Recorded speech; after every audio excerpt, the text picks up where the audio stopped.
Students, हम लोग element of weather पढ़ रहे हैं। एलिमेंट ऑफ वेदर में हम लोगों के लास्ट मैंने आप लोग को बताया सनसाइन। नेक्स्ट पे आते हैं बच्चों। नेक्स्ट है आपका 6 नंबर एयर प्रेशर।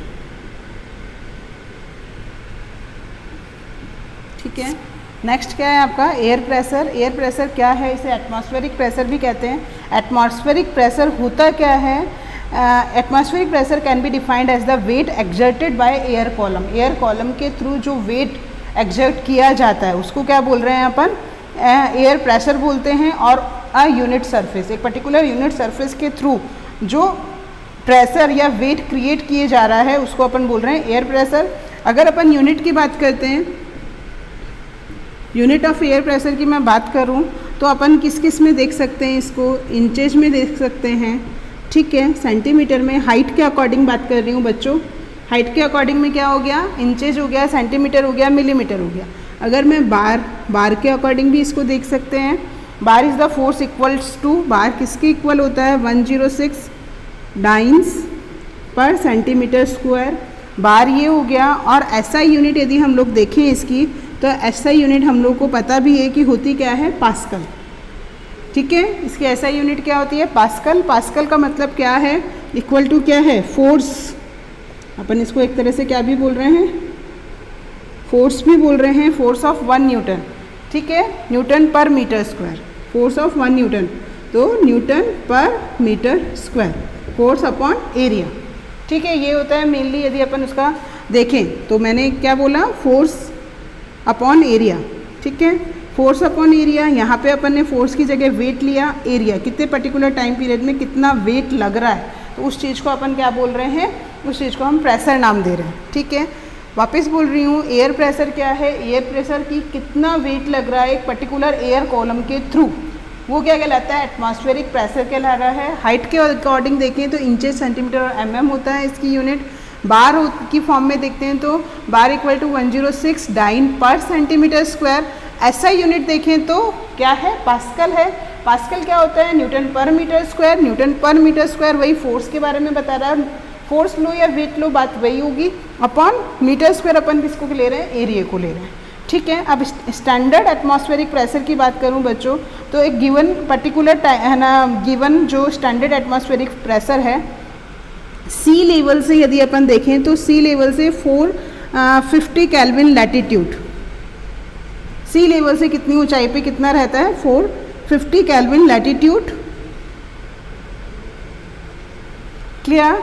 नेक्स्ट है आपका एट टेम्परेचर। यदि हम लोग देख रहे हैं वहाँ पे तो टेम्परेचर लगभग कितना है? 2730 केल्विन। ठीक है, तो the standard atmospheric pressure is given at mean sea level at 450 kelvin at latitude and at temperature of 2730 kelvin. अब आते हैं अपन आइसोबार। आइसोबार क्या होता है? Line joining the place of equal atmospheric pressure. कहने का मतलब कि यहाँ पे बात कर रही हूँ और मैं यहाँ पे बात कर रही हूँ। ठीक है, यहाँ पे 12 है एटमॉस्फेरिक प्रेशर, यहाँ पे भी 12 है, तो इनको जो लाइन यहाँ पे जोड़ रही है, this line is known as isobar. इस लाइन को मैं क्या नाम दूंगी बच्चों? आइसोबार कहती हूँ। अब मेरी बात समझो, ये तुम्हें भी क्लियर पता चलेगा। यहाँ ये दोनों लाइनें जब पास होती हैं तो इनके बीच में डिफरेंस जो होगा वो कम होगा, हमें क्लियरली पता चल रहा है। पर जब ये दो लाइनें दूर होती हैं तो इनके बीच में डिफरेंस ये बढ़ भी सकता है, कम भी हो सकता है, फिर बढ़ सकता है, कम भी हो सकता है, फिर बढ़ सकता है। तो कहने का मतलब ये है कि जब दो आइसोबार की लाइन पास होती हैं तो उनके बीच में एटमॉस्फेरिक प्रेशर का डिफरेंस जो होता है वो कम होता है। पर जब दूर होती है तो ये डिफरेंस आपका कुछ भी आ सकता है। ठीक है, बढ़ भी सकता है, घट भी सकता है। ठीक है, तो ये क्लियर हो गया हमें। तो ये भी और चीज़ ध्यान रखना है बच्चों कि दो आइसोबार, जैसे दो लाइन, ये दो हो गई, ये तीसरी हो गई, चौथी हो गई, ये लाइन एक दूसरे को सेक्ट नहीं कर रही, एक दूसरे को कट नहीं कर रही इस तरीके से। क्लियर? दो आइसोबार की लाइन एक दूसरे को कट नहीं करती हैं, वो भी हमें ध्यान रखना। तो ये हो गया next element of weather, that is air pressure. Air pressure जो है कि कितना वेट, क्या बता रही हूँ मैं? एयर को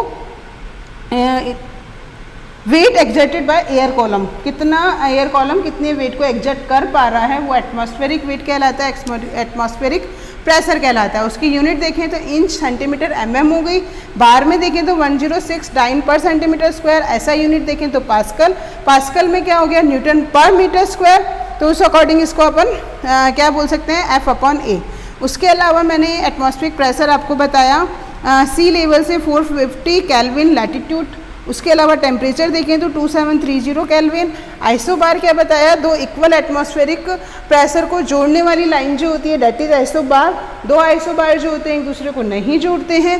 यदि आइसोबार दो है ना, ये जो होते हैं पॉइंट पास पास होते हैं तो इनमें किसी भी तरह का चेंज दिखना कम है, पर जब ये दूर दूर होते हैं तो चेंज दिखना ज़्यादा चेंजेस हमें दिखाई देते हैं। क्लियर होगी। तो ये नेक्स्ट हो गया आपका element of weather that is air pressure. Next की बात करते हैं हम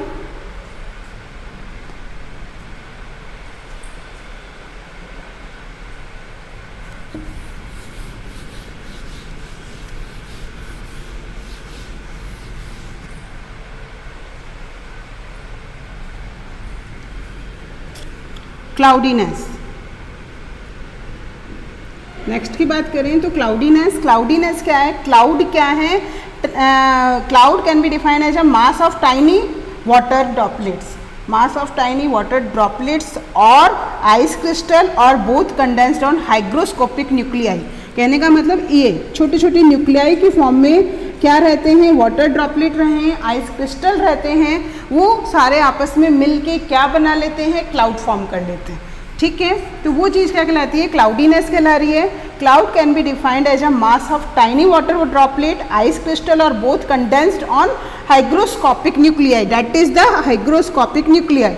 ठीक है, and suspending in the atmosphere. It refer to the state of cloud in a given area. अपन इसको कैसे बताएंगे क्लाउडीनेस को, कि एक पर्टिकुलर एरिया में कितना आपका स्टेट ऑफ क्लाउड होता है पर्टिकुलर एरिया और पर्टिकुलर टाइम पीरियड में, दैट इज क्लाउडीनेस। क्लाउड तो समझ में आया। फर्स्ट ऑफ ऑल क्लाउड क्या है, mass of tiny water droplets और ice crystals present in hygroscopic nuclei. ठीक है, हाइग्रोस्कोपिक न्यूक्लियाई में जो प्रेजेंट होते हैं वो क्या कहला रहे हैं, क्लाउड कहलाते हैं। सेकेंड थिंग मैंने आप लोगों को बताई कि एक पर्टिकुलर एरिया में पर्टिकुलर टाइम पीरियड में कितने आपके क्लाउड्स हैं वो क्या कहलाती है, उसकी क्लाउडीनेस कहलाती है। डिफरेंट टाइप ऑफ क्लाउड्स जो होते हैं डिफरेंट तरह का सिग्नल अपने को दे रहे हैं। जैसे लाइटर क्लाउड जो होते हैं, लाइटर क्लाउड्स जो जनरली रहते हैं तो उसमें नो प्रेसिपिटेशन। यदि डार्कर होते हैं तो डार्क में क्या रहता है आपका प्रेसिपिटेशन, हाई प्रेसिपिटेशन की बात कर सकती हूँ मैं। While dark heavy clouds point to heavy rain और thunderstorm. Clear. Cloud and fog are composed of water droplet and ice crystal and both of order of size 20 to 60 micron. ये हमें ध्यान रखना है। यानी क्लाउड जो होंगे लाइट होते हैं तो प्रेसिपिटेशन लेस होता है, डार्क होते हैं तो प्रेसिपिटेशन हाई होता है, ये हमें ध्यान रखना है। अब 4 बेसिक टाइप ऑफ क्लाउड्स होते हैं। पहला आता है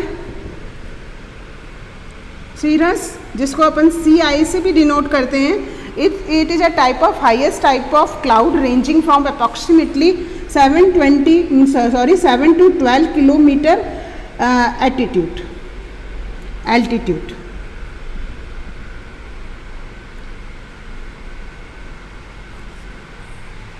एल्टीट्यूड क्लियर हो गई बात। ये होता है सीरस। फिर आता है Columbus,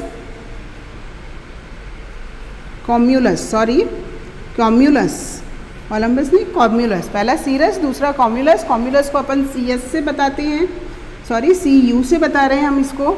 it is a most common in the summer season. Summer season में जो हमको क्लाउड दिखते हैं वो, and is latitude where high temperature prevalence and it always refer from convection. यानी ये क्या करेंगे, हाई टेम्परेचर टू, यानी हीट का कन्वेक्शन जो होता है high temperature to low temperature की तरफ करवा रहे हैं। ठीक है, तो ये हमें ध्यान रखना है कि कॉम्यूलस क्या होता है, जो समर के समय हमें दिखाई दे रहे हैं क्लाउड्स, वो क्या कहलाते हैं, कॉम्यूलस होते हैं, हाई टेम्परेचर को प्रिवलेंस देते हैं। नेक्स्ट आते हैं अपन स्ट्रेटस। स्ट्रेटस को हम लोग इंडिकेट कर रहे हैं ST से। स्ट्रेटस जो होता है it is a seed type cloud without any form to distinguish it. It is usually lower than cumulus. Cumulus से थोड़े से कम वाले जो क्लाउड होते हैं उनको क्या बोल रहे हैं अपन, स्ट्रेटस बोल रहे हैं। उसके बाद आते हैं अपन निम्बस। नेक्स्ट होता है निम्बस, जिसको अपन किससे बता रहे हैं, NB से बता रहे हैं। निम्बस डार्क होते हैं। मेनली जो क्लाउड की अपन बात करेंगे, dark ragged cloud and from which precipitation occur. 4 type of बोले मैंने, सीरस, कॉम्यूलस, स्ट्रेटस और निम्बस। सीरस जो मैंने बताया वो highest type of cloud ranging from the approximately, mainly जो हिली एरिया में अपन क्लाउड की बात करते हैं, दैट इज सीरस। नॉर्मली हमारे जो रहता है समर सीजन में वो होता है कॉम्यूलस, उसके बाद उससे भी थोड़े से लाइट क्लाउड्स जो होते हैं वो होता है स्ट्रेटस, और निम्बस जो होता है, निम्बस आपका किस समय मेनली डार्क क्लाउड्स होते हैं, इससे प्रेसिपिटेशन होता ही है, उसको क्या बोल रहे हैं हम लोग, निम्बस नाम देते हैं। फिर आता है आपका आइसोनेप। आइसोनेप क्या होता है, जैसे मैंने आइसोबार बताया वैसे ही आइसोनेप होता है line joining place of equal cloud cover on a map. 2 equal cloud की लाइन जो जुड़ रही है, दैट इज आइसोनेप। इसको अपन क्या नाम देते हैं, आइसोनेप नाम देते हैं। तो ये आपका कंप्लीट बच्चों हो गया क्या, एलिमेंट ऑफ वेदर, जिसमें फर्स्ट मैंने आप लोगों को कौन सा बताया, precipitation that is rainfall. Second मैंने बताया आपको टेम्परेचर। थर्ड मैंने आप लोगों को कौन सा बताया था, टेम्परेचर के बाद ह्यूमिडिटी। ह्यूमिडिटी के बाद हम लोगों ने पढ़ा था विंड वेलोसिटी। देन हम लोगों ने पढ़ा air pressure and then last जो था हमारा क्लाउडीनेस। ठीक है, तो ये मेन एलिमेंट्स हैं जो वेदर को अफेक्ट करते हैं, इसलिए हम लोगों ने पढ़े थे। क्लाउडीनेस अपने को क्लियर हो गया है। क्लाउड्स मैंने बता दिए थे, टाइनी पार्टिकल्स, ड्रॉपलेट्स, जो कि आपके कहाँ रहते हैं, एनवायरनमेंट में रहते हैं, और वो कंडेंस्ड फॉर्म में रहते हैं, तो वो क्या बनाते हैं, क्लाउड बनाते हैं। ठीक है, एक पर्टिकुलर एरिया और पर्टिकुलर टाइम पीरियड में जो क्लाउड्स होते हैं दैट इज क्लाउडीनेस। ये हो गया। मैंने आप लोगों को बताया जब क्लाउड्स जो होते हैं लाइट होते हैं तो प्रेसिपिटेशन लेस होता है, क्लाउड डार्क होते हैं तो प्रेसिपिटेशन हाई होता है। क्लियर, इसका मेजरमेंट हम 4 टाइप से पढ़ रहे हैं, सीरस, कॉम्यूलस, स्ट्रेटस और निम्बस। सीरस मैंने आप लोगों को बताया लैटिट्यूड पे, जो एल्टीट्यूड पे रहता है नॉर्मली वो 7 to 12 किलोमीटर पे जो क्लाउड्स रह रहे हैं आपके। कॉम्यूलस नॉर्मल जो आपको समर में दिख रहे हैं वो क्या होते हैं, कॉम्यूलस, इससे जस्ट लाइट जो होते हैं स्ट्रेटस। निम्बस जो होते हैं डार्क होते हैं, जिससे प्रेसिपिटेशन होता है। आइसोनेफ मैंने बताया आपको 2 क्लाउड, सेम क्लाउडीनेस के जो क्लाउड होते हैं उनके बीच की जो लाइन होती है, जॉइनिंग लाइन, उसको अपन क्या नाम देते हैं, उसको हम कहते हैं आइसोनेफ। ठीक है, फिर आपके नेक्स्ट एक टर्म आती है वेदर फोरकास्टिंग।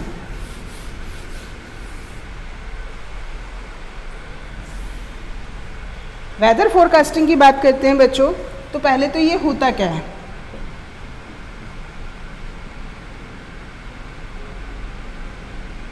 वेदर फोरकास्टिंग में क्या होता है बच्चों, सुनना ध्यान से, कि इसमें पहले से अंदाज़ा लगा लिया जाता है कि इस समय कैसा वेदर रहेगा, इस टाइम पीरियड पे कितना कैसा वेदर रहेगा। इसका मेजरमेंट जिस अकॉर्डिंग कर रहे हैं दैट इज़ वेदर फोरकास्टिंग। ठीक है, वेदर फोरकास्टिंग जो होती है मेनली आपकी 3 टाइप की रहती है, शॉर्ट रेंज फोरकास्टिंग, ठीक है, नेक्स्ट है medium range forecast, and last रहता है लॉन्ग रेंज फोरकास्ट। सबसे पहले लेते हैं अपन शॉर्ट रेंज फॉरकास्ट, यानी अपन 3 दिन का जो वेदर एस्टिमेशन लगाते हैं कि आफ्टर 3 डेज आपकी कैसा वेदर रहेगा, वो कहलाता है शॉर्ट रेंज फॉरकास्टिंग। उसके बाद 3 to 10 डेज का यदि अपन लगा रहे हैं तो वो क्या कहलाता है आपका मीडियम रेंज फॉरकास्टिंग। और लॉन्ग जो होता है आपका मोर देन 10 डेज का अगर अपन लगा रहे हैं वेदर का एस्टिमेशन, वो क्या कहलाता है लॉन्ग रेंज फोरकास्टिंग। क्लियर हो गया। ये मेनली आपको क्या क्या बेनिफिट देता है फोरकास्टिंग जो होता है आपका, किस पर्टिकुलर टाइम पीरियड पे हम लोगों को है ना क्या करनी है, पूरी की पूरी ये सॉइल का एग्रीकल्चर लैंड जो होती है उसकी प्लानिंग करनी है, सस्टेनेबल प्लानिंग कैसे करनी है, फार्म को कैसे ऑपरेट करना है, इरिगेशन का टाइम पीरियड अपने को कितना रखना है, कौन से फर्टिलाइजर्स अपने को यूज करने हैं, हार्वेस्टिंग टाइम उसका क्या होना चाहिए। ठीक है, ये सारी कंडीशन जो होती हैं वो अपन पहले से कैसे किस चीज़ से अपन कर पाते हैं, वेदर फोरकास्टिंग के थ्रू। ठीक है, तो ये भी एक मोस्ट इंपॉर्टेंट पार्ट होता है किसका, वेदर का। क्लियर। नेक्स्ट आते हैं वेदर मेजरमेंट्स पे, कि कौन कौन से मेजरमेंट्स हैं जो वेदर को वो करते हैं। इंस्ट्रूमेंट्स भी अपन कह सकते हैं यहाँ पे पूरे। एक आता है, जैसे मैं पूरा ही ले लेती हूँ, एग्रोमेट्रियोलॉजी इंस्ट्रूमेंट्स। एनीमोमीटर जो विंड की वेलोसिटी को देख रहा है, बोरोमीटर एटमॉस्फेरिक प्रेशर को देख रहा है, क्रेसोग्राफ ग्रोथ इन प्लांट, प्लांट की ग्रोथ को देख रहा है, कर्व कार्ड सनसाइन आर को देख रहा है, हाइड्रोमीटर स्पेसिफिक ग्रेविटी को देख रहा है, हाइग्रोमीटर स्पेसिफिक ह्यूमिडिटी को देख रहा है। जो जो मैंने टर्म्स ली हैं आपके सामने वो हमें ध्यान रखनी है। जैसे मैंने विंड वेलोसिटी ली तो एनीमोमीटर हो गया, एटमॉस्फेरिक प्रेशर लिया तो बोरोमीटर हो गया, सनसाइन आर्स लिए तो कर्व्ड कार्ड हो गया, स्पेसिफिक ग्रेविटी हुई तो हाइड्रोमीटर हो गया, स्पेसिफिक ह्यूमिडिटी हुई तो हाइग्रोमीटर, वो था हाइड्रोमीटर। दो कंडीशन ध्यान रखना बच्चों, हाइड्रोमीटर और हाइग्रोमीटर, दोनों में डिफरेंस है। सॉरी, हाइग्रो, ठीक है। हाइड्रोमीटर जो है वो तो किसको देख रहा है, स्पेसिफिक ग्रेविटी को देख रहा है, gravity of the liquid, hydro नाम है तो लिक्विड होगा, ध्यान रखना। और हाइग्रोमीटर जो है ह्यूमिडिटी को देख रहा है, एटमॉस्फेयर के, ठीक है। उसके अलावा आपका मैनोमीटर है, डिफरेंस प्रेशर के डिफरेंस को देख रहा है दो जगह के, ठीक है। उसके अलावा पीएच मीटर है, एल्कलाइन और एसिडिटी को देखता है। साइक्रोमीटर जो होता है amount of humidity in the atmosphere, atmosphere में उसके अमाउंट को देखने वाला साइक्रोमीटर होता है। रेन गॉज जो होता है रेनफॉल के बारे में बताया है। सॉइल थर्मामीटर सॉइल के टेम्परेचर को देखने वाला, ठीक है। ये सारे अपने को ध्यान रखना है। इनका मैं टेबल आप लोग को प्रोवाइड करा दूंगी और आपको ये पूरी टेबल ध्यान रखनी है कि कौन कौन से मेजरमेंट्स हैं जो कि यूज किए जाते हैं किसमें, मेट्रियोलॉजी। मेट्रियोलॉजी क्या होती है, study of weather and climate, that is meteorology, ठीक है। वो चीज़ आपकी क्या कहला रही है, वो चीज़ आपकी मेट्रियोलॉजी कहला रही है। वेदर और क्लाउड की जो इन्फॉर्मेशन मैंने आप लोग को दी थी उनकी स्टडी अपन पूरा जो कर रहे हैं दैट इज मेट्रियोलॉजी। तो इसमें कौन कौन से अपने मेजरमेंट्स होते हैं वो मेजरमेंट्स मैंने आप लोग को बताए। तो ठीक है, तो यहाँ पे आपका कंप्लीट एक टॉपिक पूरा ख़त्म हो गया है वेदर और क्लाइमेट्स वाला।